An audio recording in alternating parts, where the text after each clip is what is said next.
Right. So anyway, this is one that Goodwin von Thompson was famous for. Now, a long time ago, before your time, before my time, so long ago that if I lived back there then, I wouldn't be here now. And so long ago that if I had lived back there then and I was still here now, I would tell a different story. But there was a man who was very poor. He had nothing, nowhere, no way, no how. All he had was children. That's often the way. You have nothing but children. And it would cause you trouble. But sure, the man and his wife, they loved their children. They were darling young folk. And the youngest one, a girl, was by far the most beautiful, the brightest child you ever did see. And she grew to be a fine young woman. Now, one cold winter's night, the coldest night of the year, the family all sat by the fire, as close as they could get to the warmth of it, doing this and that, sewing and chatting and telling stories and passing the time as the poor do on a cold winter's night, when suddenly there was a tap, tap, tap on the window. The poor man went and he opened the shutter and he saw himself face to face, nose to nose, eye to eye with a great big white bear. And the bear said, "Good day to you, my man," he said. "Would you like to be as rich as you are poor now?" The man said, "Well, of course, I'd love to be rich. I have a huge family to feed. Who wouldn't want to be rich?" And the white bear said, "All right," he says, "I'll make you rich, but you must give me something in return." "What's that?" said the man. He said, "I would like to take away your youngest daughter." And the man said, "No, I don't think that's right." He says, No, I couldn't do that." And the bear says, "You give me the girl," he says, "you'll have fame and fortune, you'll have wealth beyond your dreams." "No," said the man, "I can't do that at all. I couldn't give one of my children to a bear.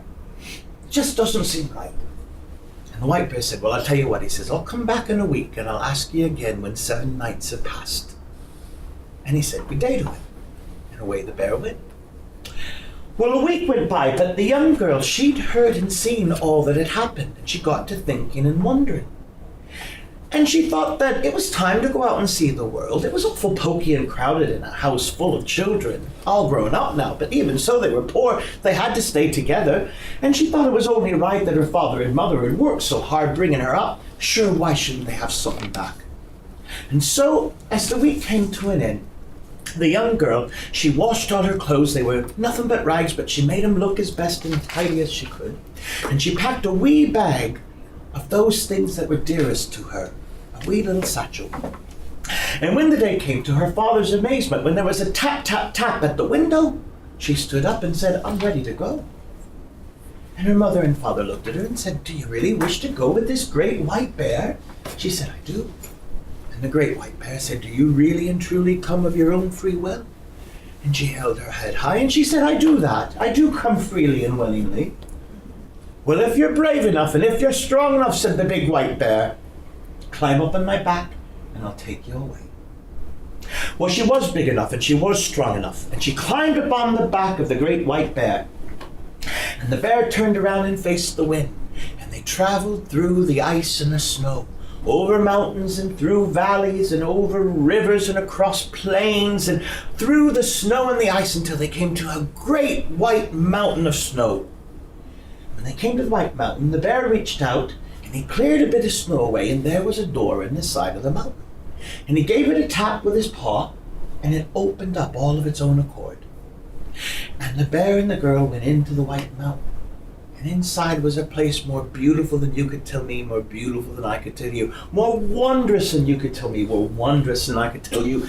A marvelous place, for it was like a palace within the mountain, with rooms that went on forever, and the finest of artwork and riches and wonders all about. And the white bear said to the young woman, he said, "This is your place, you're queen of all of this." And he gave her a little silver bell, and he said, "Whenever you wish anything, whatever your heart's desire, ring that bell, and you shall have it." The girl thanked him. And she went wandering around this palace, and it was full of marvelous treats, beautiful things to eat, wondrous things to look at, music on the air. And as she spent her first day there, as the day came to an end, she grew weary and tired. And so she rang the little silver bell. And before she knew it, invisible hands whisked her off her feet, carried her up a grand staircase and into the most beautiful chamber, with 2 huge beds covered with cushions and pillows and quilts that seemed to say, Come and have a good sleep. Well, she made herself ready, washed her face, and changed what clothes she had, and got into her night clothes, and got into the bed, one of the beds. Just as she reached to turn out the light, and just as she lay her head on the pillow, and just as she was about to go to sleep, through the darkness she saw another figure, but she could not make any head or tail of what it was. But whoever or whatever it was came into her chamber, got into the other bed, and fell asleep. And she puzzled at this, but before she could investigate, she too was dreaming away. Just as she woke the next morning, her bedside companion got up and ran out of the room before there was light for her to tell who was beside her.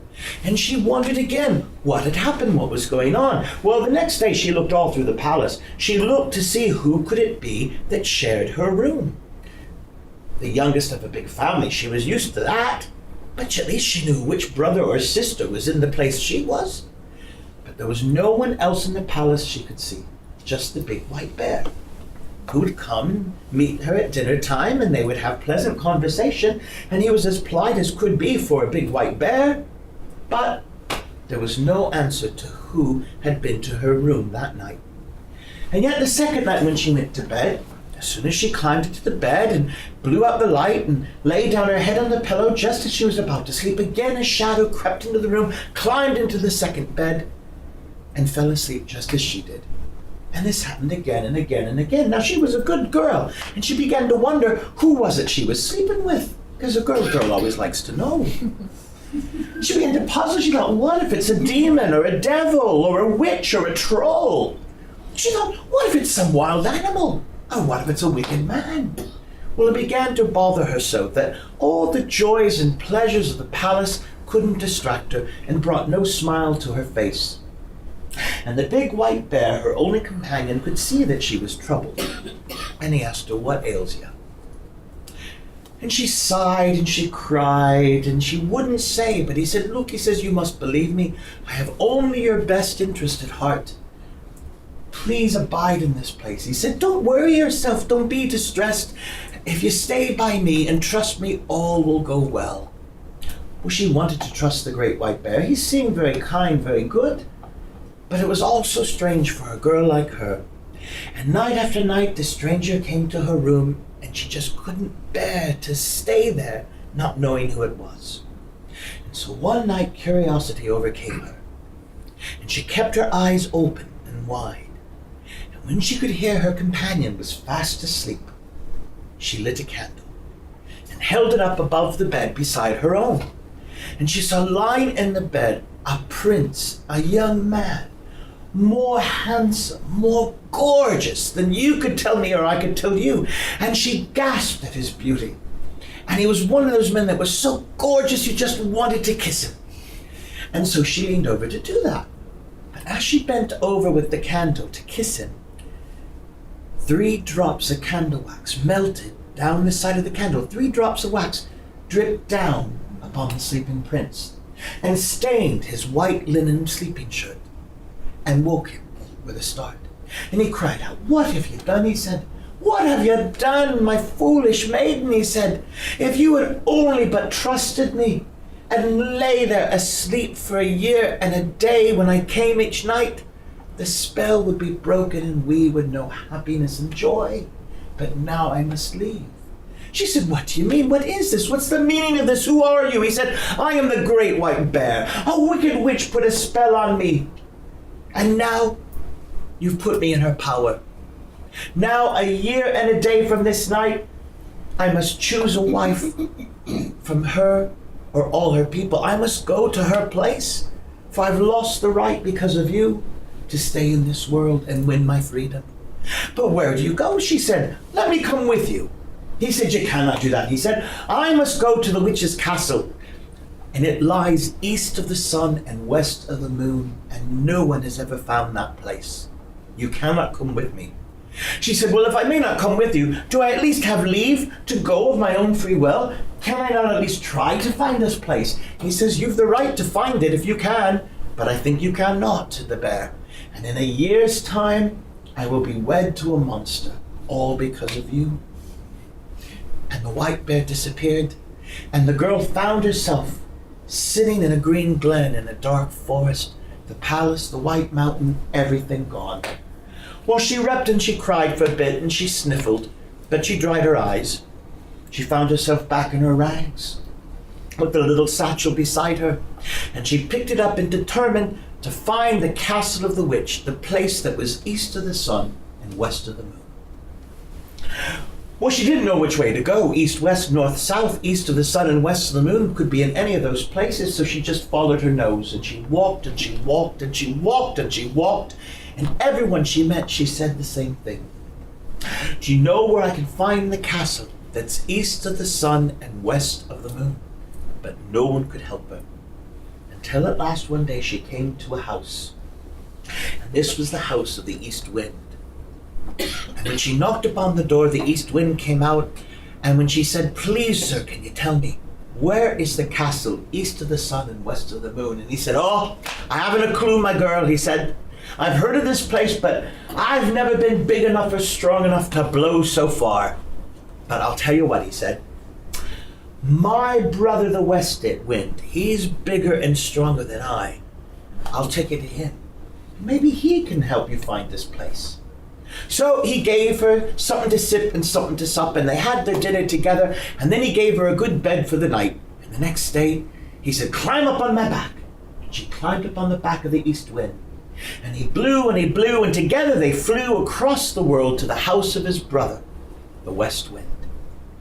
And the west wind cried out, "Brother, it's good to see you.